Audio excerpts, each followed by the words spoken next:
Fin de semaine. Peut-être que vous avez fait un party de huîtres, hein, puis gars, c'est-tu agréable à votre goût? Quel bon truc. Puis on est dedans, là. C'est que, sinon, la difficulté de les ouvrir, un coup qui s'est fait, on en profite. Alors, mon invité est un amateur, Danny Carignan. Il aime les huîtres. Ça fait 29 ans qu'il en mange.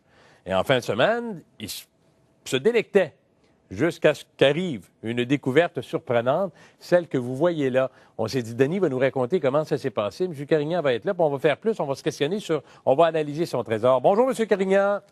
Bonjour, M. Paradis. Ah, il fait 29 ans que vous mangez des huîtres. Exactement. C'est bon pour la santé, vous êtes un homme en forme. J'espère. Dites donc, qu'est-ce qui s'est passé? C'est en fin de semaine que vous avez fait votre découverte spéciale? Oui, samedi, sur l'heure du souper. Comment ça s'est passé? Racontez-moi un peu l'événement. OK, moi et ma conjointe, on décide de manger des huîtres pour le souper avec du pain et du fromage. On va chercher ça chez IGA à Shawinigan. 2 petites caissettes de 24 huîtres par caisse. Puis, à un moment donné, en ouvrant une huître, je la vois pas, la perle, à ce moment-là. Je me la mets dans la bouche. Oups, c'est un petit morceau qui est rond, doux. Fait que là, je dis à ma conjointe, tu ne devineras pas ce que j'ai dans la bouche. Elle me dit tout de suite, une huître, une perle, c'est-à-dire. Effectivement, je sors ça de la bouche, j'avais une perle. Ben, écoutez, là, rien que pour le... on doit rien que dire que ces huîtres-là proviennent d'un producteur du Nouveau-Brunswick, OK? Oui. Et que vous corroborez les chiffres que je vais donner, mais que sur 5 ou 6 millions d'huîtres produites par année, on lui a jamais rapporté avoir trouvé une perle dans ses huîtres, M. Carignan. Exactement.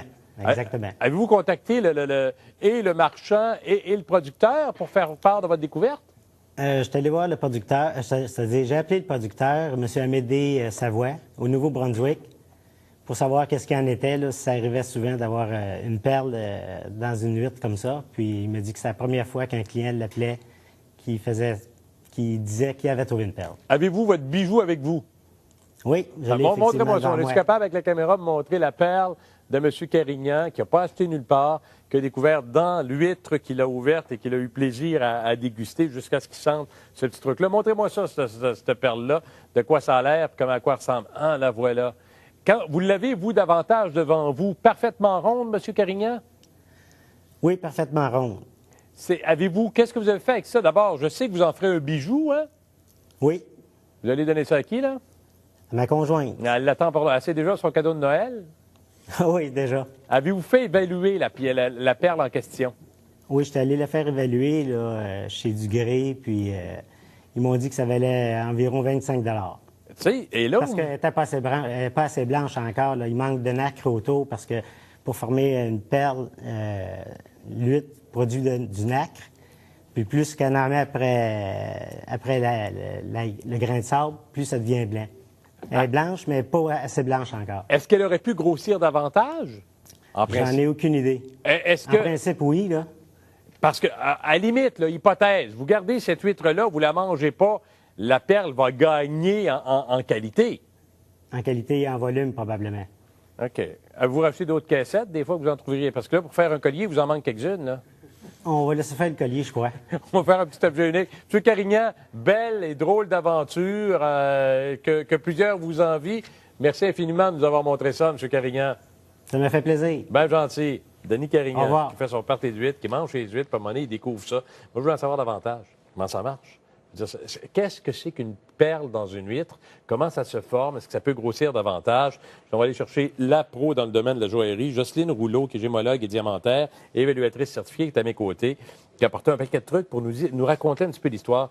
Bonjour, Mme Rouleau. Bonjour, monsieur. C'est rare, ce que M. Carignan a découvert. Oui, c'est vraiment une rareté. Et monsieur a tout à fait la bonne piste en disant, quand il n'y a pas beaucoup de nacre autour de la perle, ça vaut moins cher. Mais c'est un souvenir extraordinaire qu'il doit garder. Et même, ça devient un objet de leur patrimoine familial. Mme Rouleau, une perle, corrigez-moi si j'ai des folies. OK. J'ai toujours pensé un grain de sable dans une huître, à un moment donné, corps étranger, puis pour se défendre, l'huître la transformera en l'enrobant. Vous avez raison. Ce que vous décrivez, c'est ce qu'on appelle une perle naturelle. OK. Je vous dirais qu'à peu près 100 de ce qu'on voit sur le marché actuellement, partout dans le monde, c'est vraiment de la perle de culture. Alors, Lui, est-il une naturelle, lui, là? Oui, lui, c'est naturel. OK, il n'y a pas eu l'intervention de l'homme. À partir du moment où il y a l'intervention de l'homme, ça devient une perle de culture. Elle peut être de culture en eau douce ou en eau salée. Qui va faire quoi comme différence? Oh, c'est pas du tout la même chose. Sur la qualité du bijou? C'est surtout pas la même valeur. Parce qu'en fait, une perle d'eau salée. C'est un petit OK, là, mollusque. là, on va vous montrer des trucs. Regardez Oui. bien, là. On va aller vers là, puis on ne les bougera pas, on va les montrer. Jean-Loup va être en mesure de nous montrer ça. Alors, c'est un petit mollusque qu'on appelle un mollusque qui s'appelle Akoya, donc, et on place dans la gonade, donc dans l'organe sexuel du mollusque, on place une bille de nacre qui, elle, va se défendre de ce corps étranger. Le mollusque se défend et il se met à sécréter de l'aragonite et de la conchyline, ce qui fait la nacre, ce qui devient un noyau de plus en plus gros d'une année OK, à l'autre. attends, je veux bien comprendre. Je veux que les gens comprennent à la maison. Oui. On va prendre dans une perle cultivée, on va introduire à l'intérieur d'un mollusque comme celui-là Oui. quelque chose qui forcera la perle, l'huître à réagir. La réaction qui peut OK. arriver aussi de façon naturelle, comme dans le cas du monsieur Carignan. Pourquoi j'en ai une petite, une Je vais vous grosse? le C'est quoi dire, ça? parce que j'ai apporté deux mollusques, deux coquillages. Finalement, ce coquillage-là est un coquillage qui fabrique plutôt des perles de Tahiti, des Ça? perles noires de Tahiti. Oui, si on retourne ça, OK, on va la retourner on va doucement. le faire. Oh boy. Regardez vraiment l'irisation. Ah, wow. Alors, les couleurs vraiment multicolores. Alors, c'est ce qui donne les perles de Tahiti. Bon, Alors, OK. des perles plus foncées. Juste avant, il y a une perle ici. Ça, c'était l'exemple de ce que ça va produire au bout du compte. Exactement, OK. exactement. Perle de Tahiti. On se fait un cours sans un de perle. Là. Perle de Tahiti, monsieur le réalisateur, c'est le coffret bleu que j'ai ici. Mm-hmm. Perle noire, on disait, en tout cas ce que je crois comprendre, ou en tout cas à travers mes lectures, au même titre que pour un type de diamant plus dispendieux que d'autres, la perle noire est la plus dispendieuse dans la catégorie des perles. Je me trompe ou pas? C'est vrai, mais en considérant une certaine qualité dans les deux cas. Ce qui veut dire qu'on pourrait avoir une perle de Tahiti de mauvaise qualité qui vaudrait beaucoup moins cher qu'une perle d'eau salée de bonne qualité. Pourquoi elles sont noires?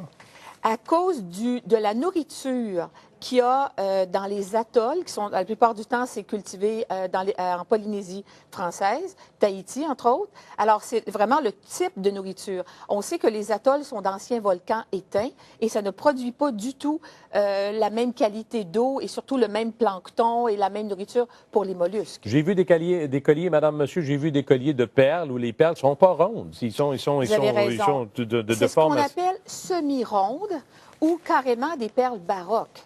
Mais je vous dirais que quand qui sont des perles naturelles, encore une fois, ou ce sont des cultivées? perles cultivées. Là, on ne Mais parle qui ont raté plus, le coup? on ne parle plus que des perles cultivées, là, parce que des perles naturelles, On oublie c'est ça. un accident de la nature comme monsieur, où on en trouve encore un peu autour du golfe Persique. OK. Ce sont beaucoup les gens d'Arabie qui Parfait. possèdent ces perles-là. Bon, la perle qui n'est pas tout à fait ronde, c'est une perle ratée. Non, pas du tout. Elle peut être d'eau douce ou d'eau salée, mais probablement qu'au moment de la croissance de la perle, il y a eu des vagues de fond. Il y a eu quelque chose qui est arrivé où le petit noyau qu'on a incrusté s'est déplacé dans le OK. mollusque et c'est ce qui a fait que la nacre s'est mise à se développer seulement d'un côté. Et c'est ce qui a créé une perle plus ovale. Bon, mais la sienne est naturelle. Oui. Elle est, Et elle est ronde. Regarde, je vais prendre un terme bizarre là, dans ma tête à moi, elle est Ouais. un peu avant-terme. Là. Tu sais, il aurait Mm-hmm. fallu qu'elle soit davantage formée pour valoir davantage, parce qu'il y avait un petit bijou là, naturel, ronde. Tout à fait. À la base, si elle avait été plus grosse, Et très nacrée, ouais. elle aurait pu valoir 500, 1000 dollars. Ben Parce oui. que 50 de la valeur d'une perle, c'est la nacre, donc la qualité de la nacre et le lustre. Là, je sais que vous vouliez me faire je vais vous mettre au défi. Oui. Je suis pas de trouble, Mme Rouleau, faites là, j'ai pas de problème Oui, avec ça. Vous voulez que je devine quelque chose? Lequel est le Il y a vrai? deux colliers, là. Ça ou ça? Lequel est le vrai? Ça veut dire qu'on a des... Lequel est un collier de perles? Parce qu'il y a aussi des perles synthétiques. OK. Lequel est synthétique? Comme les diamants, tout ça, là. Oui, OK. effectivement. Alors, fabriqué carrément en laboratoire. Il y a un des deux colliers qui est un collier de perles qu'on appelle Majorica. Entre lui ou lui. Oui, effectivement. OK. Entre ces deux-là, lequel? Amusez-vous à la maison pour le fun. À lequel, entre ces deux-là, vous voulez voir notre caméra, est un synthétique ou un naturel? Je vous dirais la façon la plus facile pour le déterminer, quand vous êtes à la bijouterie, je vais vous donner un truc, vous regardez l'étiquette de prix. Vous avez Absolument, raison. ça c'est le premier test. Moi, j'ai l'impression que j'aurais tendance à aller sur Seigneur. Non, j'aurais tendance à aller sur celui-là. Qui serait des le- perles cultivées? Oui. Non. C'est Ce collier-là synthétique, est un collier Majorque qui vaut maximum 300 Ben voyons donc. Mais ce collier-là est un collier de perles de culture qui, neuf, vaudrait autour de 3 000. Mais vous savez qu'à la boîte à bijoux, on ne vend que des bijoux d'occasion. On n'a OK. pas de bijoux neufs. Donc, on vend 1 500 taxes comprises. Ben voyons donc. Oui.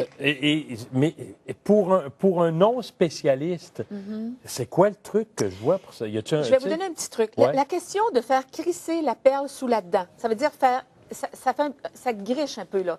Ça, ce n'est plus vrai. Autrefois, on pouvait dire que si ça crisse sous la dent, c'est de la vraie perle. OK. Maintenant, ça serait long, ça vous prendrait le cours en deux pour vraiment vous expliquer tous les détails. Mais je vous dirais, quand vous prenez une petite loupe, si vous voyez des petites piqûres, des petits défauts dessus, il y a plus de chances que ce soit vrai. Donc, on parle de collier, de perles, de culture en eau salée.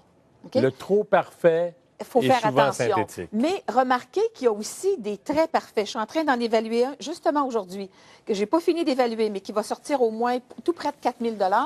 Il n'y a pas de piqûre dessus. Il n'y a Alors, pas de limite, hein, Mme Rouleau. Je fais rien qu'une parenthèse. Je veux vous montrer ce qu'on est allé chercher comme information ce matin. Une employée de la maison Sotheby qui porte un collier de perles. Vous allez le voir à l'écran. Un collier de perles naturel qui devrait être adjugé à un prix allant entre 900 000 $ et 1 300 000 selon les estimations des experts lors de la vente de bijoux qui va avoir lieu dimanche. C'est à Genève. C'est un des nombreux bijoux qui seront offerts aux nantis là, de ce monde, bien sûr. Ce qui va faire la différence, évidemment, le nombre de perles dans un collier comme celui-là, Mme Rouleau? le nom, ben oui, et la grosseur. La grosseur vient influencer beaucoup. Et la couleur. Un collier de couleur crème vaut moins cher qu'un collier de couleur rosée. Un collier qui est teint vaut moins cher qu'un collier qui est naturellement de cette couleur-là. Je vous poserai une dernière question en vous remerciant d'avoir fait tout ça pour nous puis qu'on comprenne davantage. Les perles, Oui. bijoux à la mode? Un classique, un intemporel qu'on doit léguer de mère en fille. C'était agréable d'en savoir. Merci, Mme Rouleau. C'est un plaisir. Merci beaucoup. Vous savez tout sur les perles maintenant. Vous savez tout sur le cadeau que vous allez demander. Monsieur, vous n'avez plus le choix. Votre conjointe sait tout maintenant. Vous n'avez même plus le choix.